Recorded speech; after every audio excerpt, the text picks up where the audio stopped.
If you tell a story in a forest, but no one is there to hear it, did you tell a story? No, you did not. Stories require both the storyteller and the audience.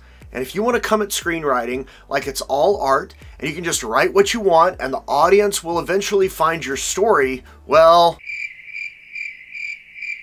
you might find some success, but more than likely you won't. And you'll blame everyone else for not sparking to your story when in fact you're committing one of the most heinous of storytelling sins, forgetting the audience. And sometimes it's not that you're forgetting them, it's that you're pushing them away, even unintentionally. So I'm going to give you 3 ways you may be forgetting the audience or even pushing them away, and I'll tell you how to avoid doing those along the way. Because if you forget the audience, well, no one's going to hear your story. Those stories that matter that you need to tell. And I don't want that for you. I want you to connect with an audience, so let's avoid these things, shall we? I know you don't mean to. I know you know that the audience is important, but forgetting about the audience happens. Aspiring writers get so focused on story and storytelling and all the little stuff, and you forget to think about the audience. And it happens a whole lot when you don't even mean to do it. The first thing that's actually a big problem, it's not as big as number 3 on this list, but this one is pretty big, and it's that writers are often confused about who the audience is. At first, you think the audience is the people who will pay money to go see your movie in the theater, or who pay a monthly subscription to whatever service is going to stream your movie or TV show. But that is so much further down the road. That's not the audience you're writing for. Yes, the words you write could be the product that gets shot and edited and released, and you are writing a screenplay, whether it's for the big screen or the little one, and you need to pay attention to the visual and the audio elements when you write. But you're not writing for that audience. In fact, your audience is very different. If you're writing for the moviegoer, you've just forgotten about your first audience and pushed them away. And your first audience is a reader. You are writing a script that's meant to be read. Yes, it may get bought, it might get made, but more than likely, you're writing a contest script or a script that serves as a resume for you and is meant to demonstrate your prowess in the craft of screenwriting, that you can tell a visual story, that you have the chops to be able to do it, and to write most any script. And most screenwriters break into the industry this way. They write a script that's meant to be read. It takes into account the visual and audio elements of a screenplay, it tells a story in a compelling way, and they place high in a contest, or if it's a resume script, it gets them meetings and in the room where they will have the opportunity to write other things and pitch on other projects. And I call it a resume script because you are using it to get you a job, just like you would with writing a regular resume. And just like a regular resume, it has to communicate to the audience that you're trying to communicate to, in this case, a reader. And this reader has an eye for imagining the words you write on screen. They can visualize what you're writing, and they kind of watch the movie in their head as they read. But they are reading, and your script has to be an excellent read. So yes, you need to keep a generic movie-going audience in the back of your mind. But the script you are writing is not for them. It could be, but that's not its primary function. Its main purpose is to be read by a reader. Sometimes that reader is an aspiring writer who's landed a job as a reader for a production company, a manager, contest, or studio. Sometimes it's the producer or an actor or a manager or someone in the industry who has more connections than you do. These are who your audience is, and knowing that helps you do a few things. It makes sure your writing is lean, mean, and the best it can be. You don't send scripts that are merely good enough. You send scripts that are professional caliber.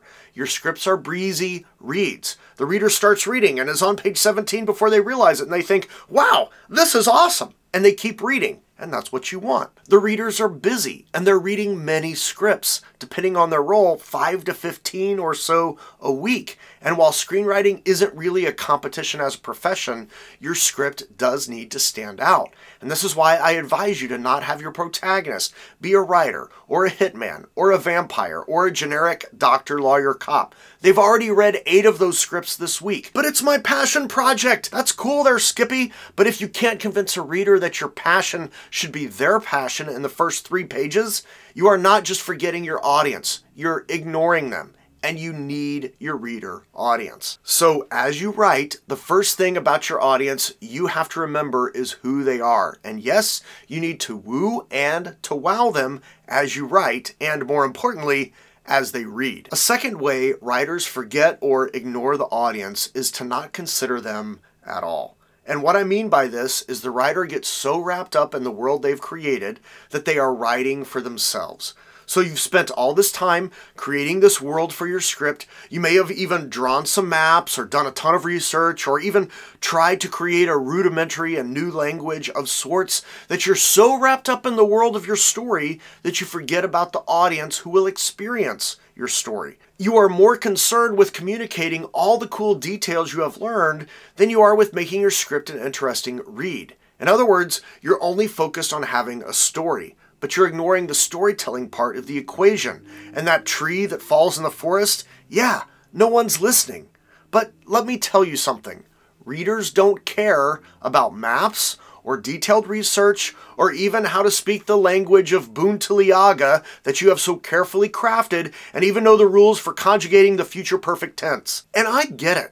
You needed that for your story to feel authentic. You've put in a lot of hard work, and you want that hard work reflected in your script. I've been there, I hear you. But now you need to hear me. The reader doesn't care. They want a good and engaging read that is about a story that makes sense and is entertaining along the way.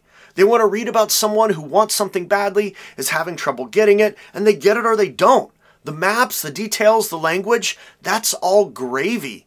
Most scripts don't even have a solid story, and yet the writer is all concerned about the geography of everything. No one cares. Let me give you an example. Many of the readers who will read your script live in the Los Angeles area. Do you know how many scripts have people drive across LA at 5 p.m. and get to their destination in 10 minutes? Okay, it can take 2 hours to drive across Los Angeles with very little traffic. I live in a northern suburb of LA, and this last week I went to a hockey game that's in downtown LA. I left my house at 4 p.m. It took me nearly 2 hours just to get to the middle of the city. And the readers who are reading your script drive in that same traffic every day. And yet, scripts have characters drive across LA in 10 minutes, and it's fine. Why? Because it's a good read, because the story is working, and because things like that do not matter. Now, does that mean you should be cavalier and just do whatever you want? Well, absolutely not. Okay, I'm going to get to that in a second.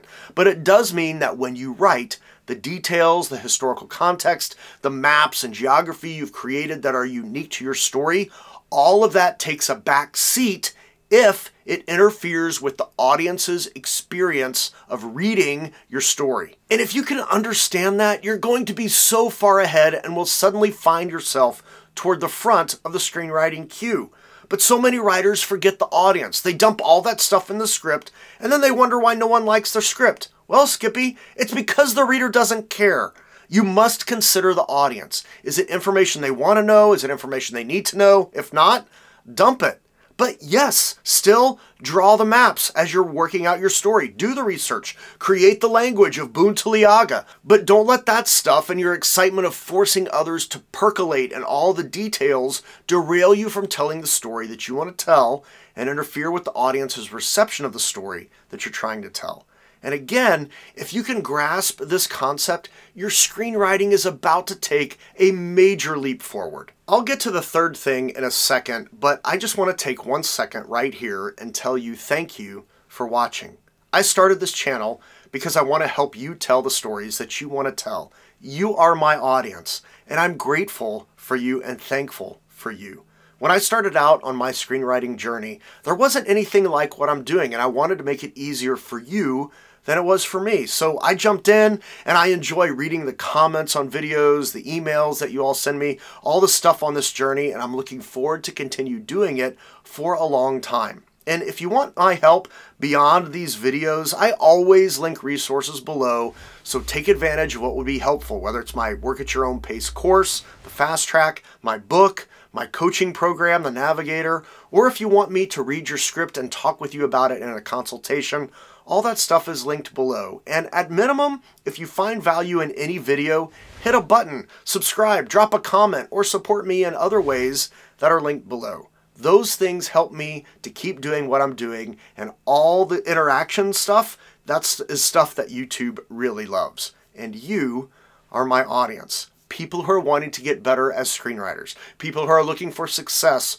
on a professional level. And there are even some of you who are hobbyists and just love screenwriting. And I'm genuinely thankful for all of you. Now, when it comes to the audience of your screenplay, there's one catastrophic thing you can do with your audience, and I see this all the time. It is prevalent in screenwriting online groups, Facebook, Reddit, whatever. So it's something that doesn't only manifest itself in your screenplay, but in your interactions and dealings with others in the industry. And it's this: having an attitude of entitlement. It's the belief that your stuff is awesome, and why wouldn't anyone else want to read it? I know more than you. I know what you need and what you don't. I know this will make $1 gazillion, and I'm sorry to burst your bubble, Skippy, but nobody wants your story, and deciding to foist it upon them will not help your case or your cause. Being a screenwriter is being part of a community. It takes a host of people to make a film or a TV show, one of whom is the writer. An important role, yes, but as a writer, you are part of the whole. It's like a body. Is the arm more important than the leg? Is the eye more important than the ear? Or the tongue more important than the vocal cords? Or the organs more important than the muscles? You get the gist. All are important to the functioning of the body. And if filmmaking is this metaphor, the writer is just one part. And acting like you are more important than someone else is having an attitude of entitlement. Now, I'm not talking about confidence. Being confident is required. You have to know you can do the job, and you have to inspire and instill confidence in others, especially your audience. But if you come across as better than everyone else, it's off-putting and, frankly, rude and inconsiderate of others who might work on the project, who have done just as much work to hone their craft as you've done to hone yours. Or did you just think you can dream up an idea for a good movie, find a keyboard, bang out a script, and have everyone think you're awesome when they've put in years of work learning their craft, and you just thought you could show up and not honor the community? You must have an attitude of humility when you approach the craft of screenwriting.